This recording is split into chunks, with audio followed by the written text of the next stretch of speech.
Welcome back to another video. It is time to break down what happened at All England's. So it's now Friday. I actually am going to put this video up later today. I've been putting off filming this as I always do. One day I'm going to have a comp that goes so well and I'm going to be really excited to sit down and talk it all through. This wasn't one of those days. Having said that, I did have a really fun time at the comp, which I don't actually enjoy competing that much. So to say that is a win in itself. If you followed along with my prep, you know it was not the best prep I've ever had. It was actually probably the worst prep of my entire life, which it happens. It doesn't necessarily mean I'm going to have a bad competition day. And it wasn't it wasn't a good day. It wasn't a terrible day though. So in my previous video, I talked through my weight cut and kind of getting to weight. Now, at the end of that video, I was then going down to check my weight on the comp scales, which was about 11 a.m. and I weighed in at 12. I actually weighed in about 12:15. So at 11 a.m., my body weight was 84.1. I'd literally just kind of got myself ready. I was still quite warm. I still had to walk to my car and drop all my stuff off. So I was fairly confident that I didn't need to spit or do anything else to get that extra 100 grams off. And I checked my weight about 11:30 and I was literally 84 on the dot. So I just kind of waited then until I weighed in. And thankfully, even though I was at the end of the flight list, or my lot number was the highest in my group, I actually still got weighed in really quickly. They worked through it all really fast. So that was a big bonus for me as well. So yeah, I made weight, to be honest, relatively easily. Now, in the previous video, I did mention so I woke up at 84.8. I did spit 300 grams off the night before, and actually sweating off and spitting off that 800 grams on the morning of comp was a bit harder than it normally is. However, I didn't feel bad because of it.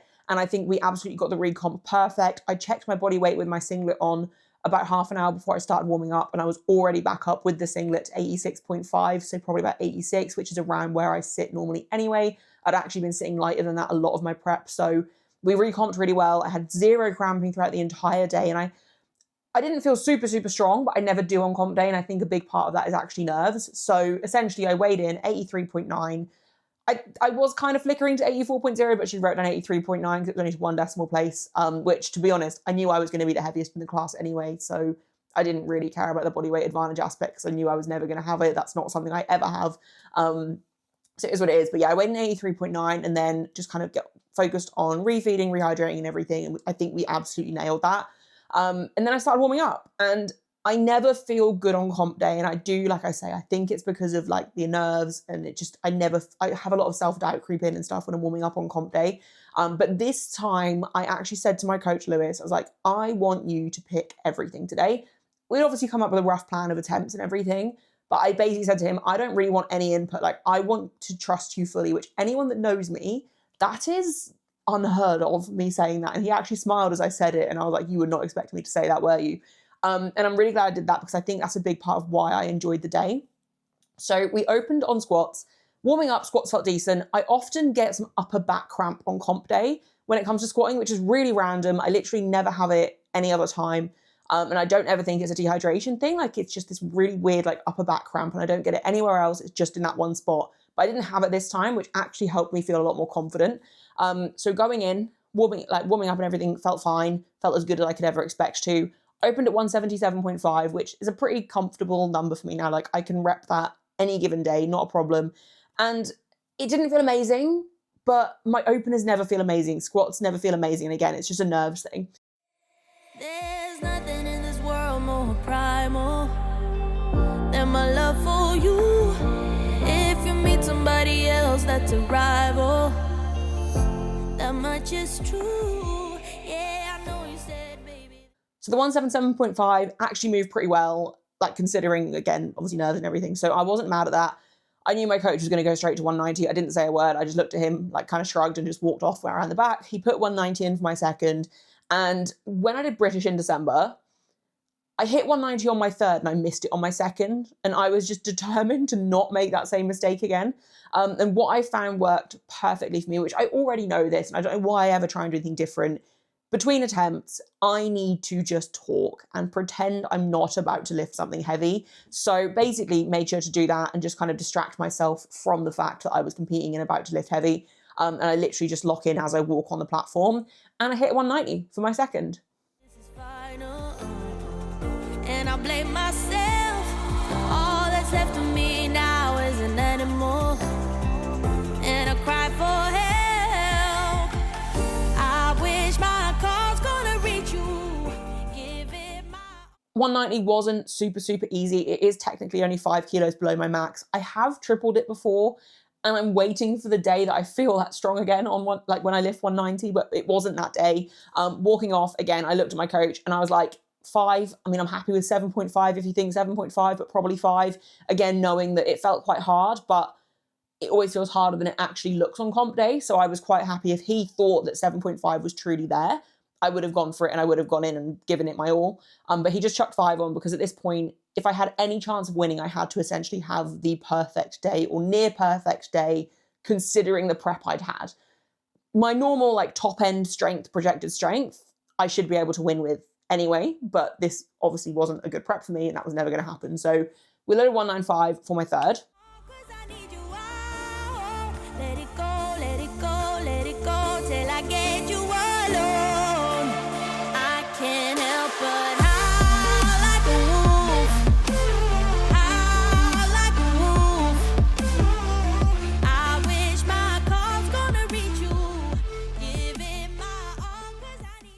I wasn't expecting that much of a grind, and I actually don't think the video does it justice. I so clearly remember getting like halfway up and smiling because I was like, yes, I'm past my sticking point, I've got this. And then my smile just disappeared because I realized it hadn't sped up and I was still going just as slow. But I knew I had it and I knew it was clean. I knew I executed well. I knew I hit dead. Like I was confident that it was going to be 3 white lights, and it was. And I was just happy to kind of match my PB. Now, a lot of people have said to me, oh my God, that was an incredible squat. Like, you must be really happy with it. And squats were the only lift in prep that went really well. Or not really well, but like pretty well. They were trending well.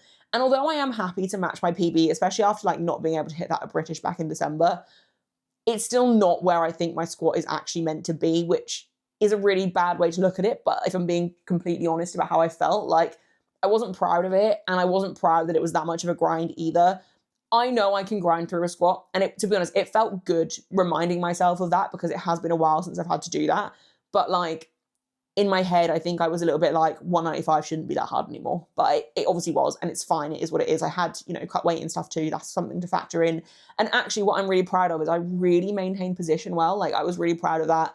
And yeah, it was fine. It was 3 white lights. I hadn't got a single red light. And actually it was a massive confidence boost for me to be like, right, you can win this if you just keep executing like this. So with that being said, we'll move on to bench. Now for bench, I'm not going to sit here and lie about the fact that I was nervous warming up. Like I knew that opening at 115 was not risky because up until a week out, opening at 115 was absolutely the right call for me. Mentally, I was like, I absolutely can do that. I remember opening at 112 for British in December terrified me to the point where I was questioning it until I walked out on the platform. Like it absolutely terrified me. And on that day, I still went out when I benched 120 and hit a PB.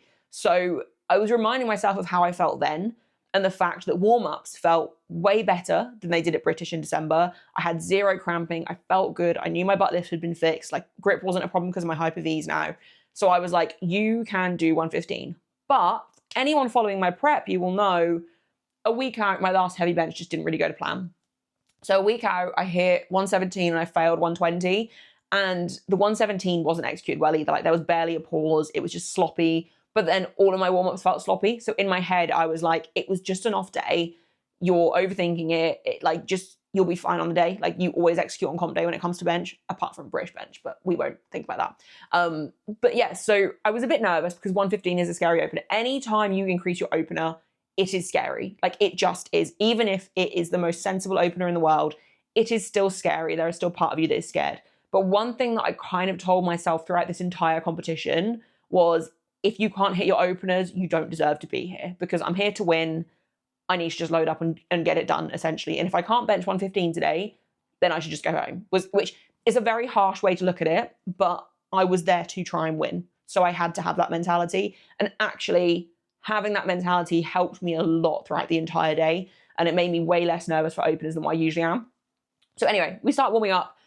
I felt a little bit off until I did 105, and then 110 was my last warm-up. 105 felt okay. 110 felt fantastic. And I was like, okay, no, we're good. What makes it hard? Like I was the biggest bencher in my flight, which was also really cool because I was in a flight with the 84 plus women as well. But basically I said to my coach, I was like, can we do 110 with enough time to change my opener? And he was like, only if you want over 15 minutes rest. And I was like, yeah, definitely not. Let's just suck it up. Like, if I can't bench 115, I shouldn't be here. Again, that just came back into my head. So we went out and we opened at 115. I will howl like a wolf. Baby, I will howl like a wolf. When the sun fades, when the night awakes, I'll be howling and howling. 115 opener felt so good. Like, it genuinely felt way better than I thought it would. I knew my coach was putting in 120 for my second. Like, I absolutely knew that he was going to do that. I didn't say a word to him. I just walked off and I just went and sat down. Now, this is where bench hasn't been my friend lately. And as I'm filming this, I'm less than 2 weeks out from Bench World. So this is just not a good way for me to be right now, but it is the truth. I'm overthinking my bench press massively at the moment. And I have been for the last couple of weeks.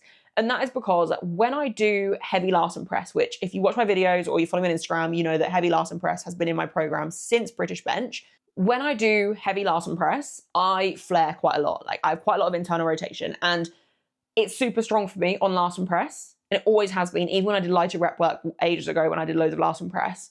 However, on my comp bench, it's not the same. I need to have a little bit more of a tuck. I need to not over rotate essentially, right? And I'd gotten in the habit, I think because my heavy Larsen press had gotten so strong, I was sure that I had to replicate that on my top sets with my comp bench. And then my comp bench, my bar path, everything just kept feeling off. And I overthought it on comp day. So on my second attempt at 120, I'll show you what happened. And howling for you, babe.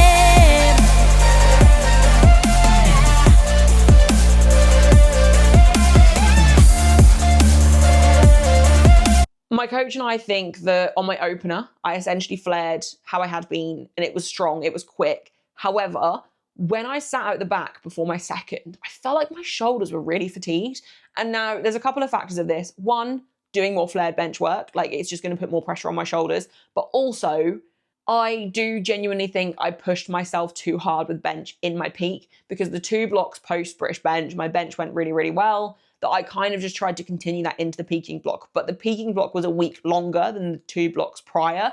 And I didn't really pace myself any differently than I was on these 3-week blocks, which I think was basically the mistake. Like, I should have just pulled back a little bit on that week 1 and allowed for a little bit more recovery and just paced myself slightly differently. So essentially, when I was sitting waiting to go out for my second attempt and my third attempt, I just felt like my shoulders were really fatigued and my upper body was fatigued, which I don't usually feel. So I kind of knew at that point that I had to get this perfect for my third to actually be able to get it. Now, on my second, I did definitely tuck a little bit more and I pressed a little bit too low, but not in a good way.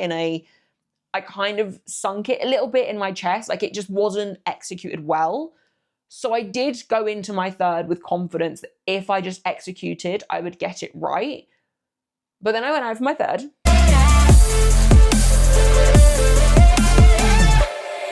Can't keep my pain quiet any longer.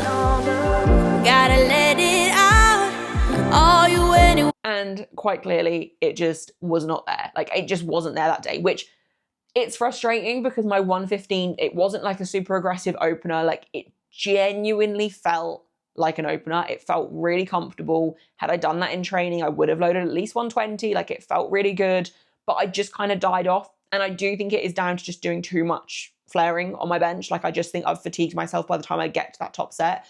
So it is what it is. But we were leaving bench 1 for 3, which pretty much at that point I'm out of the race for winning. Like, I'm not going to win there because I would have needed my bench. Like, my bench was the lift that kind of pushed me ahead. And then if I wanted any chance of winning, I had to hit all 3. I had to have a good bench session, and I didn't. One thing I will say that I am proud of, though, is going into deadlifts, I didn't really let it bother me. Deadlifts were the one that it was like, we have no idea what's going to be here. So for context, 4 weeks out, when I finally could kind of push deadlifts again, which I'm going to talk through a little bit more after I've kind of recapped the day, I failed 175. I literally failed a 175 deadlift. And I don't mean like grindy, not comp standard. I mean, could not break the floor, like at all. I failed it twice. I tried to pull it off the floor twice, literally didn't break the floor either time. So going into my peaking block, funnily enough, with deadlifts already being like my least confident lift, I wasn't feeling the best, which is why we added a conventional in as well, just as a bit of a fail safe. And to give me 1 day a week where I'm deadlifting without actually having to think was the other kind of reason behind it. So throughout the peak, we were kind of deciding between the two. I was fairly sure we'd probably still stick with sumo. I just kind of had to get it right. And again, I'll kind of break down the movement pattern side of it once I've spoken through everything, because there's some stuff I want to talk through on there. But I'll just break down my attempts for now. So week 2 and 3 of my 4-week block into comp. So when I was 2 weeks out and 1 week out, I pulled 175, not conventional, sumo. I pulled 175 sumo, and it was okay. The first week, it was a little bit sticky. Lockout was a little bit wobbly. The second week, when I pulled it 1 week out, it was clean. It was a bit slower than I wanted it to be, but it was clean. So we basically decided, open at 170, and if we have to take 5 kilo jumps and just take what's there, we do. If we can take 10 kilo jumps, great. We can potentially, if things actually do show up and feel really good, load like 190 for a matched PB. So we opened at 170, and I was really happy with how it all moved. Can you hear me now? I know it ain't over till it's over. It felt really consistent. It felt really crisp. I felt like my positioning was all good and solid how I needed it to be. So I didn't say a word to my coach. I just let him put in my second, and he put in 180 for my second. 'Cause I'm still alive. If only you'd come a bit closer, maybe I'll survive.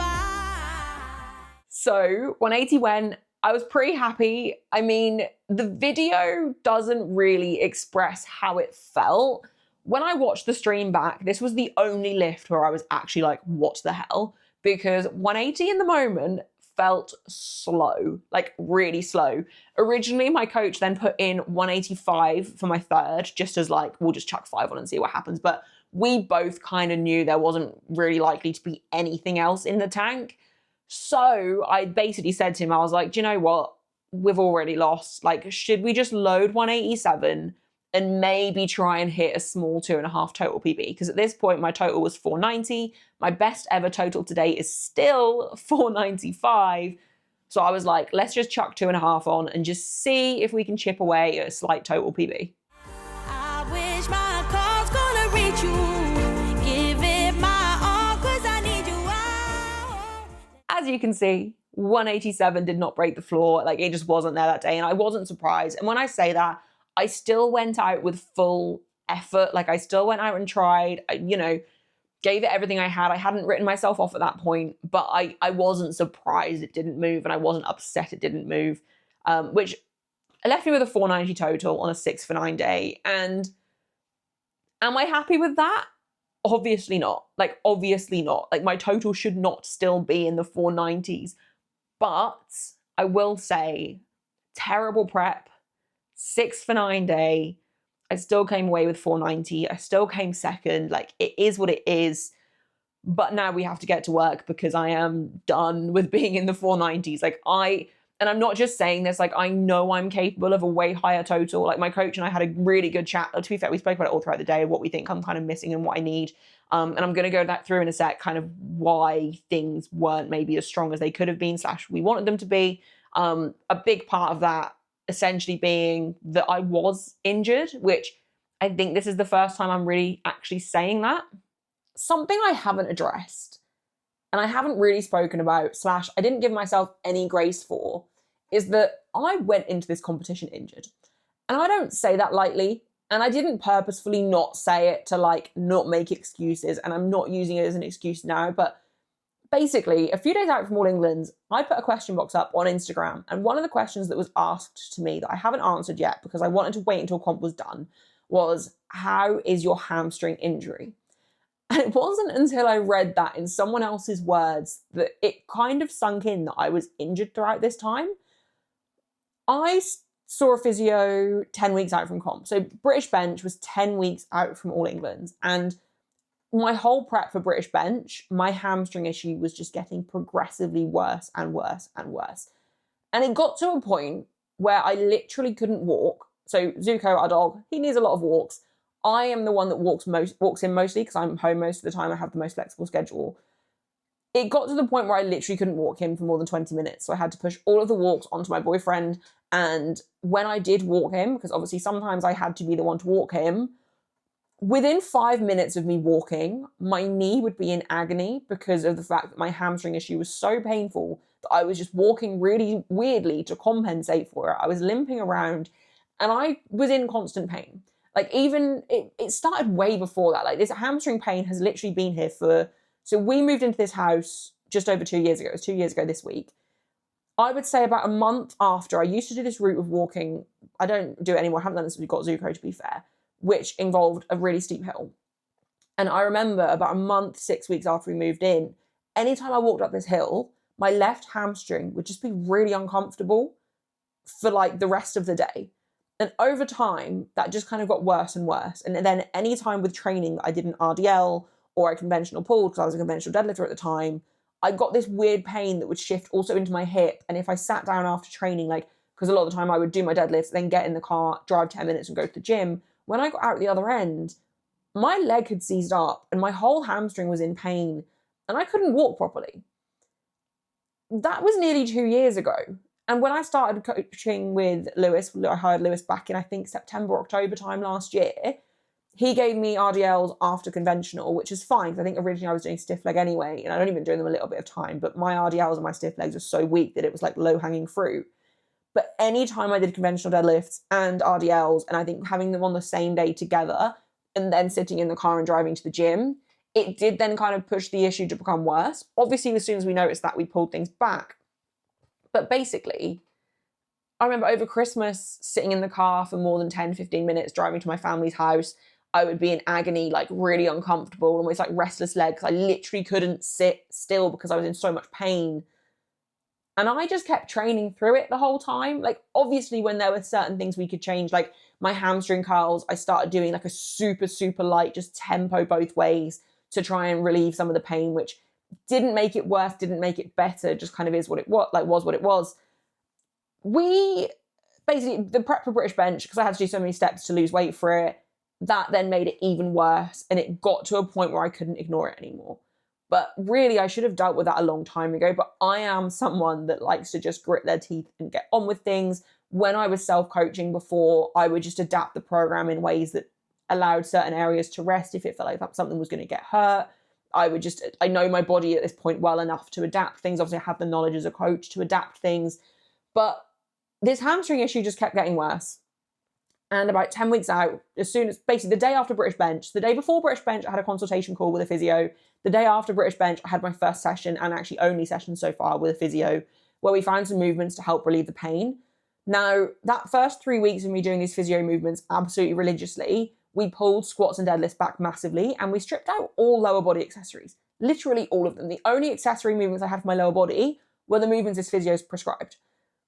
From there, we had 3 weeks of really light training, and to be fair, the pain really did go down. Like, really did go down. Because I remember when I first had the session with the physio, I was in a point where I literally couldn't kick my shoe off myself. Like, I had to lean over and take my shoe off. I couldn't just kick it off because it was so painful. Like I said, I couldn't walk the dog. I couldn't do it. Like, I couldn't really function normally, but I was in major denial that it was just this hamstring issue. And I think the reason I called it an issue, this is such a tangent, the reason I kind of refused to admit that it was an injury is because the only real injury I've had previously, other than like the slightest bit of like tendonitis, shoulder pain, like nothing that was a big deal, the only other actual injury I've had is in my lower back. And anyone that's had a lower back injury knows you just don't fuck around when it's your lower back. Like, lower back injuries are terrifying when you first get them.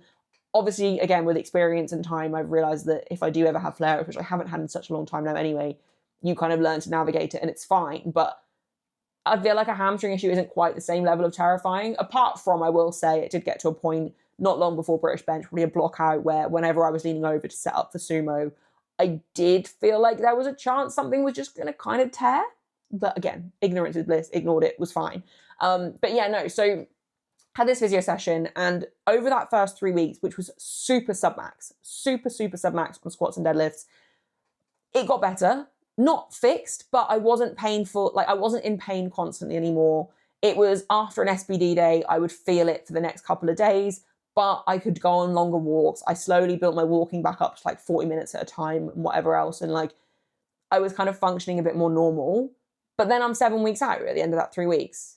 And we have no choice now but to ramp training up. And obviously I stayed on top of my physio movements, but as we ramped things up, that first 3 week block that we did a 3 week block again, and then a 4 week block, which was my peaking block. That 3 week block where we slowly start to ramp things up, we still didn't go heavy. The targets for the final week of the block on squats and deadlifts were a 185 squat that I hit that was pretty comfortable, and a 175 deadlift that I failed. And that was the heaviest I went up until 4 weeks out from comp, right? So with the failed deadlift, this is where a lot of people are like, you need to pick a stance, sumo's not for you, whatever. The reason sumo fell off is because when we were going lighter, I realized when I started doing conventional again, I hadn't been hinging into position. And I spoke about this in previous videos.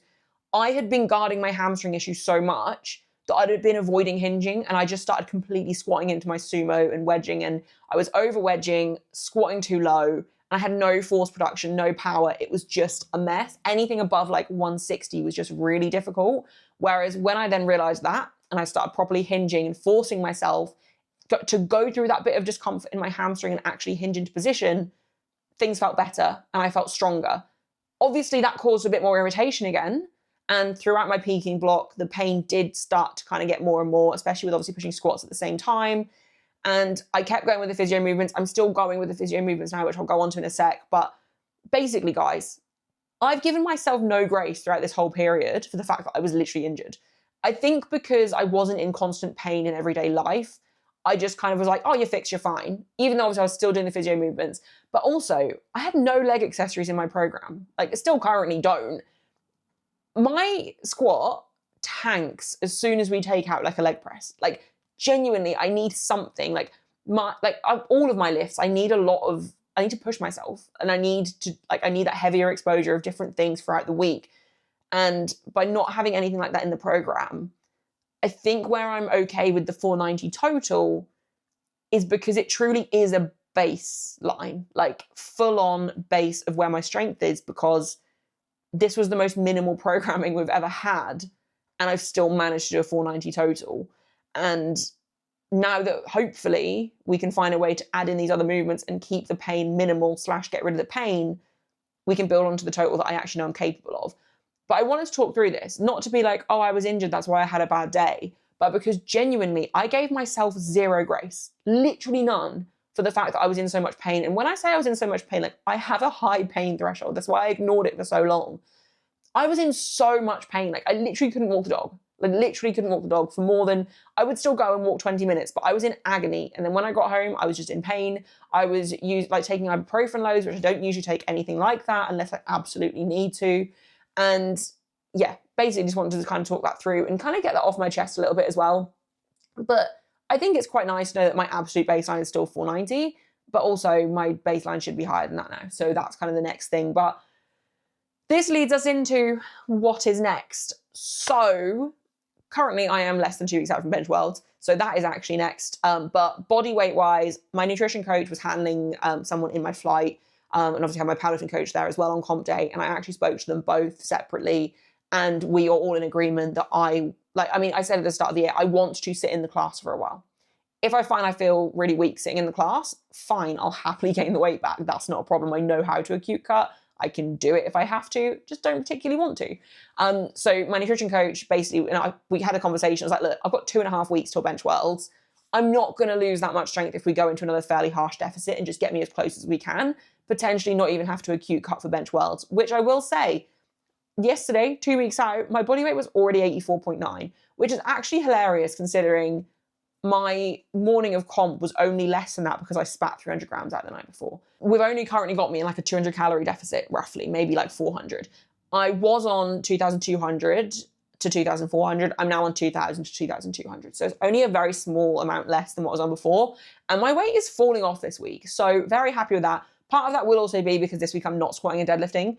Just kind of mentally, I need a bit of a break from it. But also, I do think with the hamstring, as much as I'm a firm believer in like finding movements and exercises to help you heal, this is something that I do think genuinely needs a bit of rest. I'm still doing loads of walking. Like my steps have been like 12,000 pretty much every day this week and stuff. But I need to rest it. And mentally, I think I need a week away from squatting and deadlifting. Like I speak about this in the next video that I put out, but I've literally never taken a week off. I've been training in some capacity for over 10 years now, and I've never in 10 years taken a week off from training or exercising. Like even during COVID, I had a cross trainer at home, I had some light weights at home, and I was still doing some sort of exercise every single day. So anyway, current plan is sit in the weight class. We have started the deficit back down. hopefully by Bench Worlds, I am sitting like below 84, but we'll obviously just see. But I would like to try and get to at least 83, possibly even less than that, but we will kind of see how things go. There's no timeline on that either. In terms of future competitions, I have said I would do Bench Euros at the start of August. However, I may not be doing that. So depending how I find Bench Worlds, I'm currently like 80% sure I'm not going to do Bench Euros unless I have the time of my life at Bench Worlds and I really thoroughly enjoy it. And like, I know I'll enjoy Bench Euros. I don't really want to do another comp yet. Like, that would be my 5th comp this year. Bench Worlds, well, that's completely wrong. 4th comp this year. Bench Worlds is going to be my 3rd comp this year. I don't know that I want to do Bench Euros and then British in December. British in December is always the pinnacle of the year for me.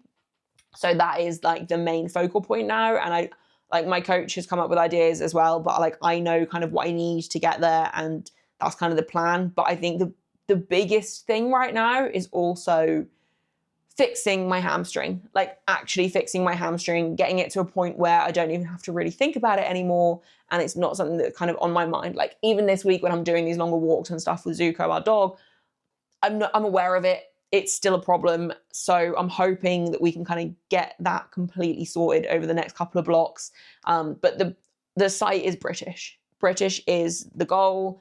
I am hoping to minimum podium, if not come 2nd this year. We will obviously see how things unfold, who shows up. But I will be honest, in my prep for All Englands, I did sort of say quite a few times that if it gets nearer to British and I don't feel like I've made the progress that I know I can do, I might not even do British this year. Which for me to say that is a bit of a wild statement because I'm always the one begging all the other girls to show up. But I will obviously just see near the time. But currently the real focus is getting my body weight down, fixing my hamstring, and just continuing to work, I suppose. That's it. I don't think there's anything else for me to really recap and break down. Like, that's kind of it.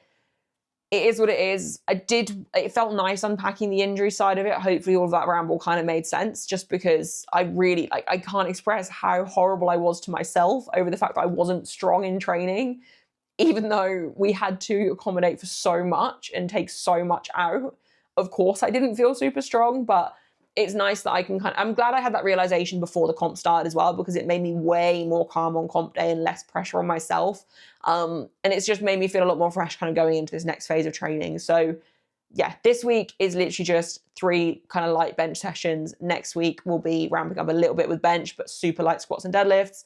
Then it is the week of Bench Worlds. And then as of, I guess it'll be the first week in June, we will be adding in what we think is going to be the key to my lifts actually showing up how they should. But obviously time will tell. I'll continue to train, I'll continue to work. And I think I said this in my Instagram recap, like, as much as having disappointing meets sucks, I love training and I enjoy the sport and I'm not going anywhere. So at some point I will have that meet that I'm really happy with and really proud of. And I said this so many times in prep, but I would rather All England's not go to plan and have a really good British than the other way around. So I guess the plan is just keep training and keep working really hard and actually put it together at British this year. So yeah, we will see. Anyway, I'm going to wrap the video up here. Thank you very much. If you've made it to the end, I really appreciate it. Please be sure to leave a like, comment, and subscribe if you're not already. And I'll see you in a few days for the next one.